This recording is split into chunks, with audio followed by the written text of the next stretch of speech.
1 Kings, chapter 3.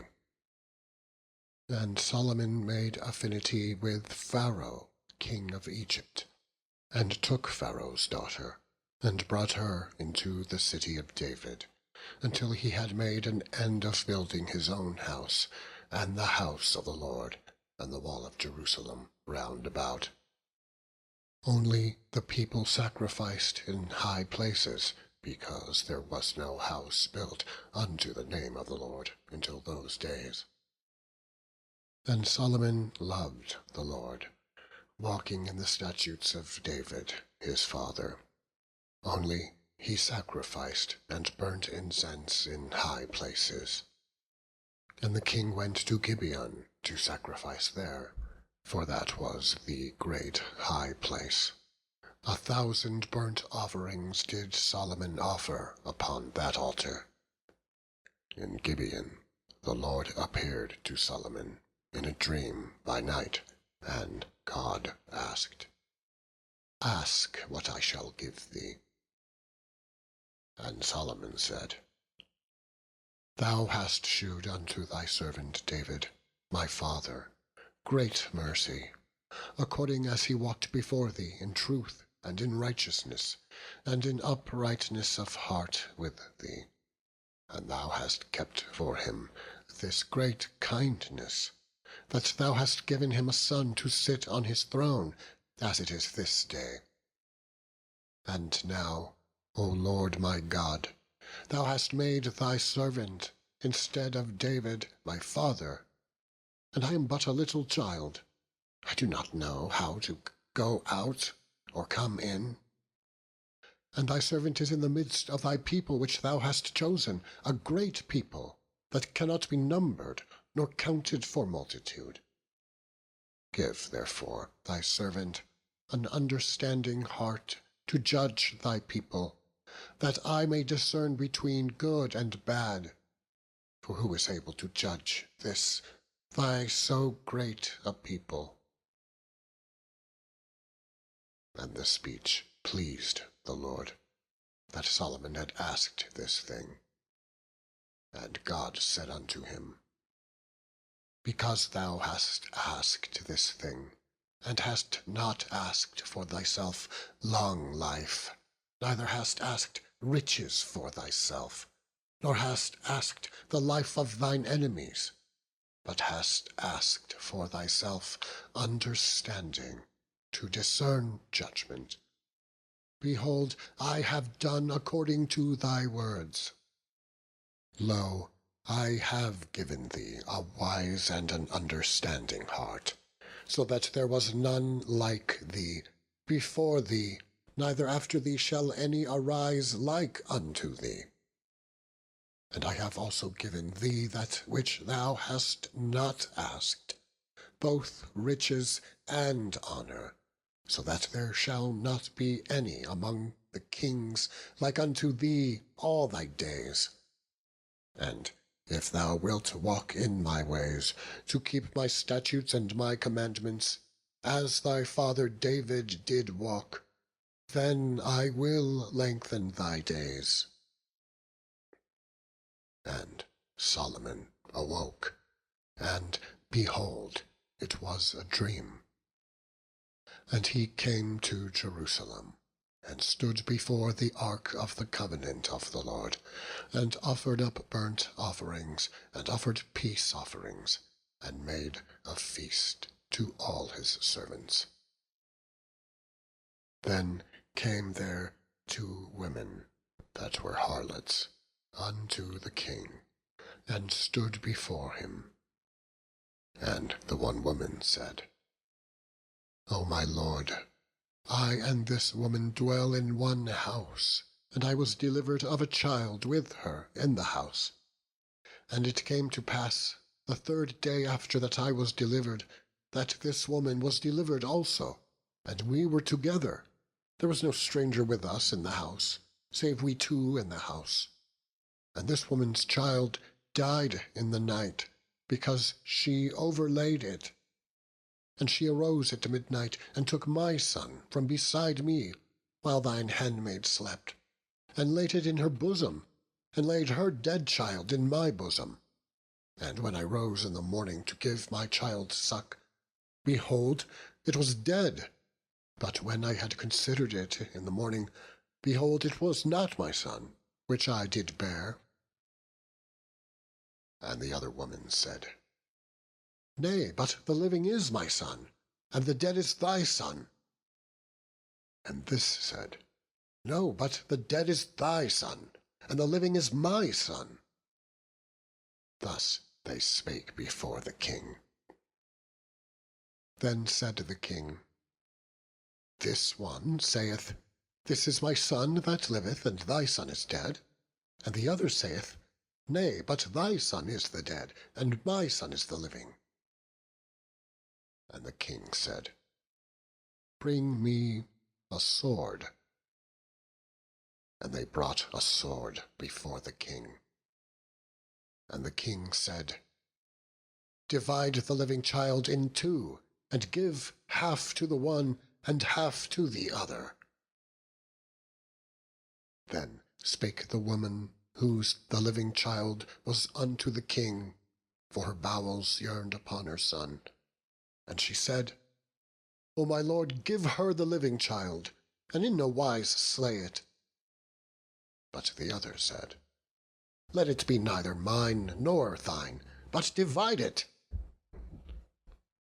Then the king answered and said, Give her the living child, and in no wise slay it. She is the mother thereof. And all Israel heard of the judgment which the king had judged. And they feared the king, for they saw that the wisdom of God was in him, to do judgment. Chapter 4.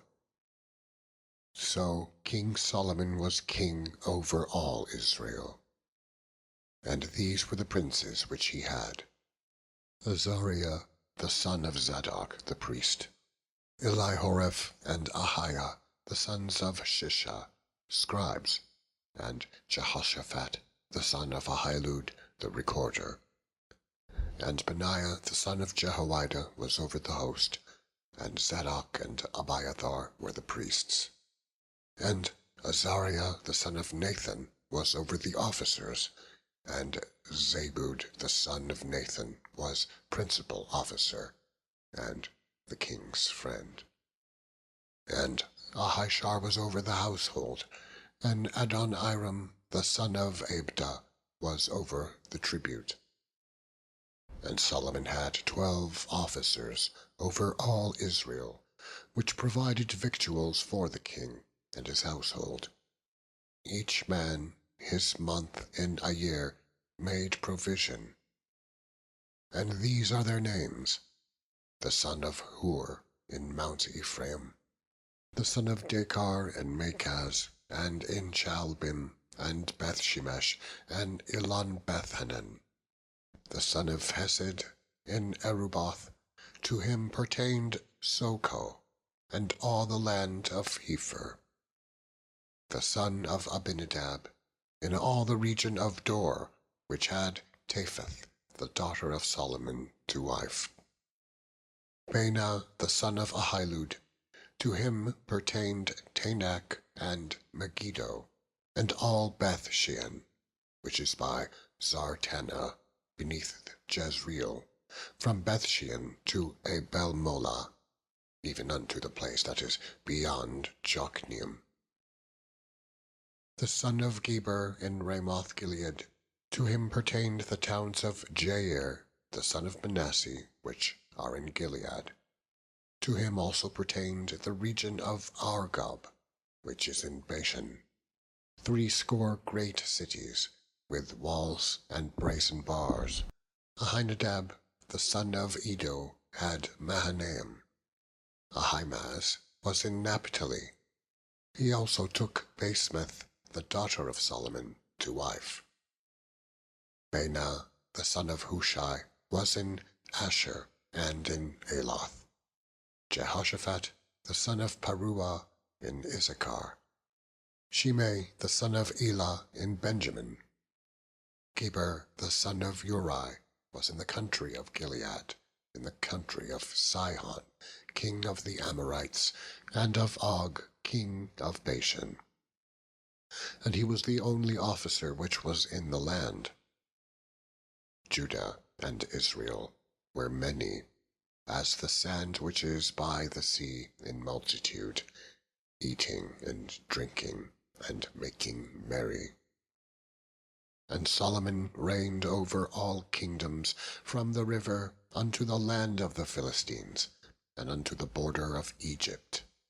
They brought presents and served Solomon all the days of his life. And Solomon's provision for one day was 30 measures of fine flour, and 80 measures of meal, 10 fat oxen, and 20 oxen out of the pastures, and 100 sheep, beside harts and roebucks, and fallow deer, and fatted owl. For he had dominion over all the region on this side the river, from Tiphsah even to Asa, over all the kings on this side the river. And he had peace on all sides round about him. And Judah and Israel dwelt safely, every man under his vine and under his fig tree, from Dan even to Beersheba, all the days of Solomon.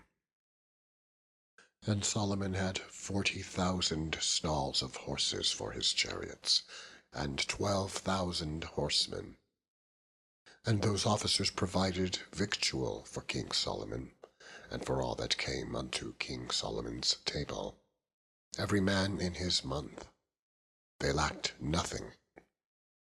Barley also and straw for the horses and dromedaries brought they unto the place where the officers were, every man according to his charge. And God gave Solomon wisdom and understanding, exceeding much, and largeness of heart, even as the sand that is on the seashore.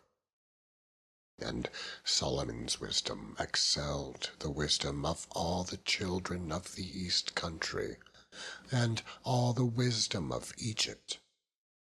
For he was wiser than all men, than Ethan the Ezrahite, and Heman, and Chalcol, and Darda, the sons of Mahol. And his fame was in all nations round about. And he spake 3,000 proverbs, and his songs were 1,005. And he spake of trees, from the cedar tree that is in Lebanon, even unto the hyssop that springeth out of the wall. He spake also of beasts, and of fowl, and of creeping things, and of fishes. And there came of all people to hear the wisdom of Solomon, from all kings of the earth which had heard of his wisdom.